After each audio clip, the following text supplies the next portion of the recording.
some acrylic and how you can cast acrylic, you know, for turning or for woodworking in general, and you can really get some pretty cool effects. And another video was how I finish it to get a really shiny, glossy finish on acrylic.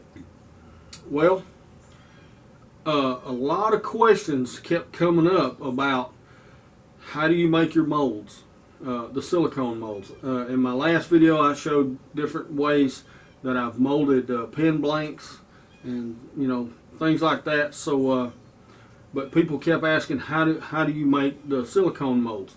So I'm doing this video to answer those questions and you know, move on. So I'm ready to get back into wood turning videos and you know, kind of get away from this acrylic. But I'm going to make a mold, and I'm using the mold putty that I showed in my video. It's called Amazing Mold Rubber. It's made by Alumilite, and lots of different places that you can get it. You can get it, of course, from alumilite.com, moldputty.com. You can buy it at the Hobby Lobby. You can probably buy it at Michael's, anywhere, any of these craft stores. And you don't have to buy the Amazing. You know, there's other companies that make this stuff, and I'm sure it's probably about the same thing. But anyway, let's get this thing rolling. We'll get started.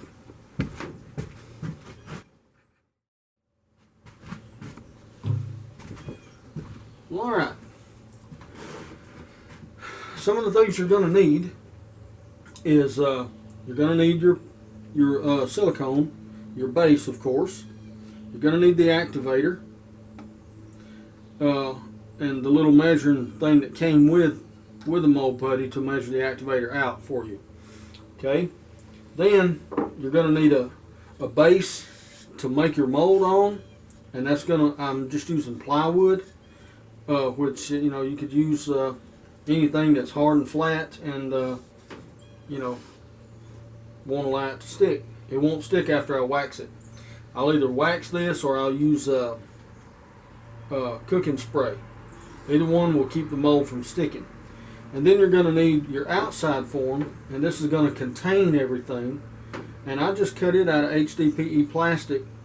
I used a cutting board that I just a cheap cutting board. I got it, I believe, at the grocery store.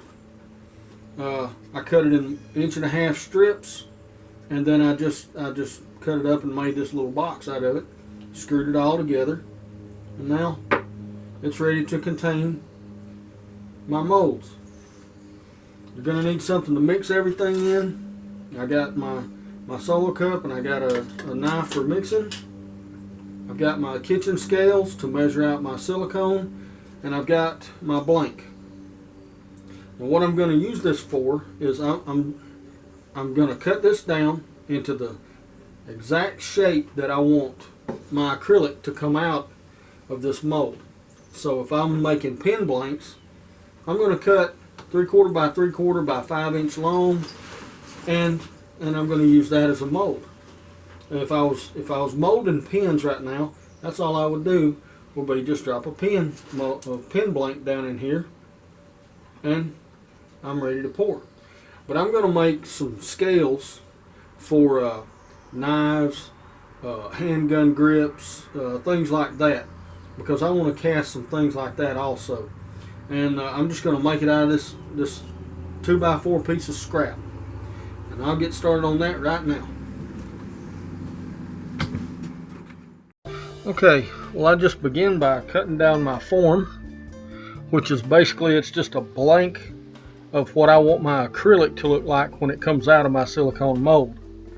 This blank is 5 inches by 2 inches by 1/2 inch thick, and it'll make good scales for gun handles or knife handles, you know, things like that. So I just get her all trimmed down, and then we'll be ready. So this is an exact size of what I want.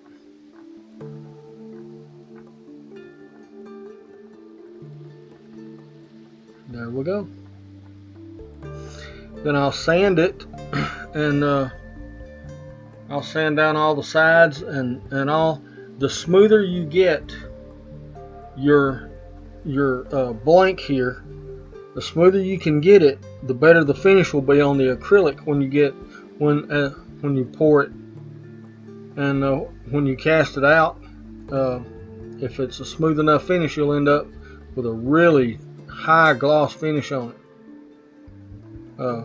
Try waxing the blank for a really nice glossy finish on your acrylic. But since I'll be machining all of these blanks as they come out, I'm not that worried about it. I just knock off the edges. Okay, now I've got it mounted here, and well, it's not mounted yet.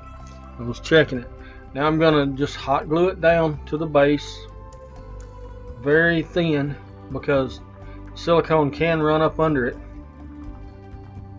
and it actually did in this one. Push it down as tight as you can get it, and then we'll spray everything down with canola oil, the cooking spray. This will help keep the silicone mold from sticking to your form. Now wipe off the excess and get ready to set my box on it. No, I'll just set my box on it just like that. You want about a 1/4 inch all the way around your form inside. About a 1/4 inch all the way around. That'll give you good strong silicone mold walls. Okay, we're just getting ready to mix up. Make sure you check it's level. If it's not level, it's catastrophic. Okay, so now we're just getting ready to mix it up. And I generally go about 2 to 3, 4 ounces at a time.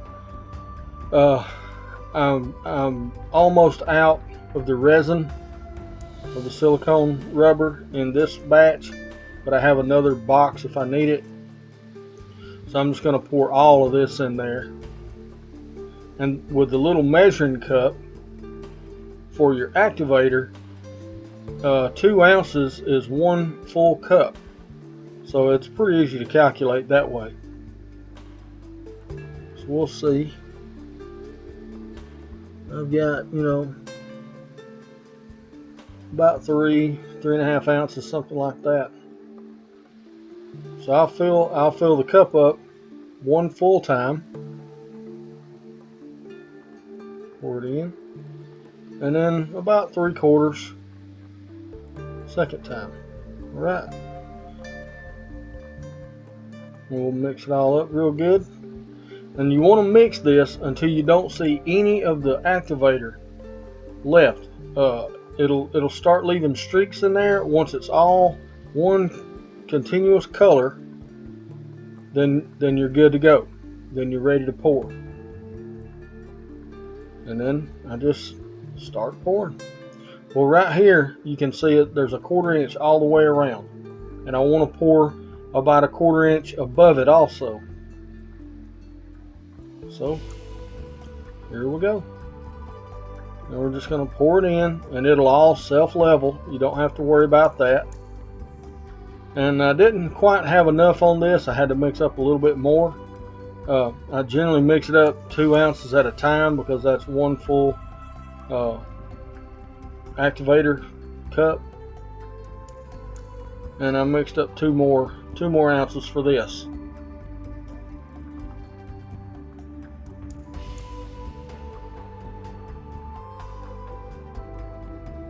Get it all in there.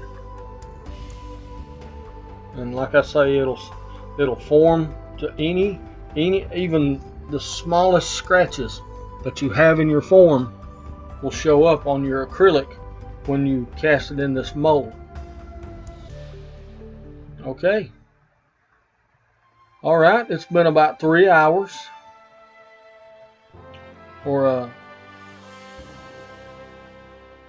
okay, yeah, no, I'm just showing you what it looks like right here. It's about a 1/4 inch deep over the form. Check it, make sure it's nice and hard, and not if it's the least bit soft, you know, don't do it. And I had forgot my canola oil on the hdpe right here, so had a little trouble getting it off. But silicone doesn't stick to hdpe really well, so I didn't do any damage to the mold. But make sure you have some kind of release agent on all the surfaces. Plus it had ran, the silicone ran under the box and actually under the mold too. So right here you can see it was kind of hard to get out because it had actually ran up under the form. But it just comes right off. No harm done. And then all that's really left is trimming off all the edges.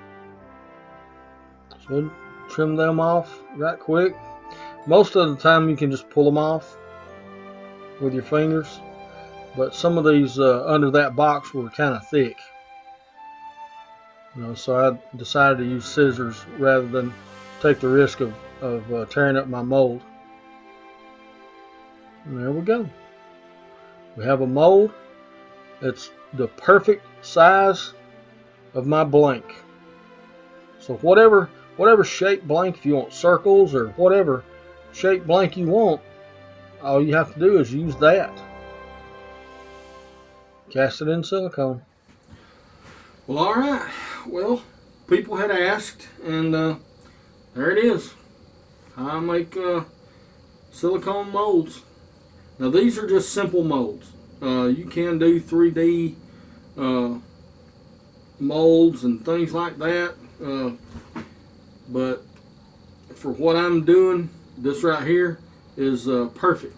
I'm making pen blanks and, you know, just blanks for woodworking in general. You know, I can use these blanks now to make scales. It's exactly 2 inches by 5 inches by an inch by a 1/2 inch thick. So there it is. I hope that answers a lot of your questions, and I'm fixing to get into segmenting now. It's one of the areas I've never touched on in my videos much, so we're going to start doing some segmenting starting with my very next video. Alright, y'all have a good day. Glad to see you, and see you on down the road.